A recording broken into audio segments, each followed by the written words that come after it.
months before the wedding, I went to inspect our new house and realized the layout had been changed. A new, empty room had been added. It was twice the size of my bedroom, and to make space for it, they had completely knocked down my gaming room. I was baffled. When Leah came home, I looked at her frowning. "Why did you add an extra room to the blueprint without telling me?" She hesitated, then offered a breezy, careless smile. "Your buddy has no one in Chicago. He's living in that cramped, miserable studio. Since we're buying a place, what's wrong with giving him a space of his own here?" Ah, there it was again. That casual, dismissive tone. What's wrong with... The same excuse she used when she bought Chase a car behind my back, and again when she gave him the exact same custom wedding ring I had driven across 3 states to secure. Now, facing it once more, I didn't hesitate. I pulled out my phone and messaged the realtor to list the house. If she cared about Chase that much, then calling off this wedding? Well, what's wrong with that? "Are you sure you want to sell this place, Drew? And at half the market value?" The realtor sounded incredulous. "I'm sure," I replied without a second thought. I had poured my soul into this house. From the layout to the design, I did it all. From the exact shade of paint on the walls to the choice of furniture. Leah had never cared, always brushing me off with a careless, "Do whatever you want." But it wasn't until today, during the final walkthrough, that I realized my months of hard work had been remodeled to accommodate another man.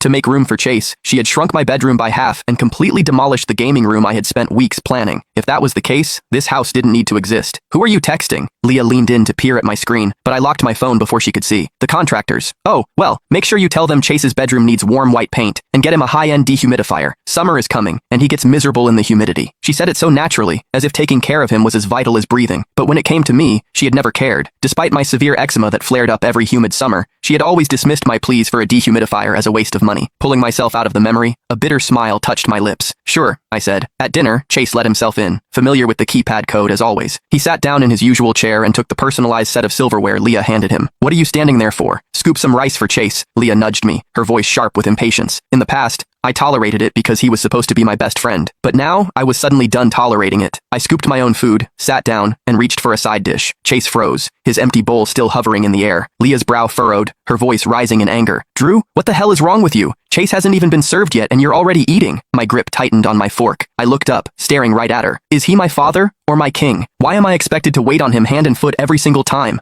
"Leah, your favoritism is getting embarrassing." She blinked, caught off guard. Then, she let out a soft laugh, looking at me like I was a toddler throwing a tantrum. "He's your best friend. Are you seriously jealous of him?" she said, reaching over to ruffle my hair. "I only treat him like family because he's close to you. I'm just looking out for him." Then she murmured, "Come on, stop being dramatic." The memory of all the times she had chosen him over me, pretending to be his girlfriend, abandoning me on the highway to find him, flickered through my mind. I looked down at the shrimp she had just casually dropped onto my plate, losing whatever little appetite I had left. "I'm not hungry." "Drew, what is your problem now?" The brief warmth in her eyes vanished, replaced by sheer annoyance. It wasn't until Chase gently tugged at her sleeve and reminded her that I was allergic to seafood that a flicker of guilt finally crossed her face. "Oh, let me make you something else then," she offered.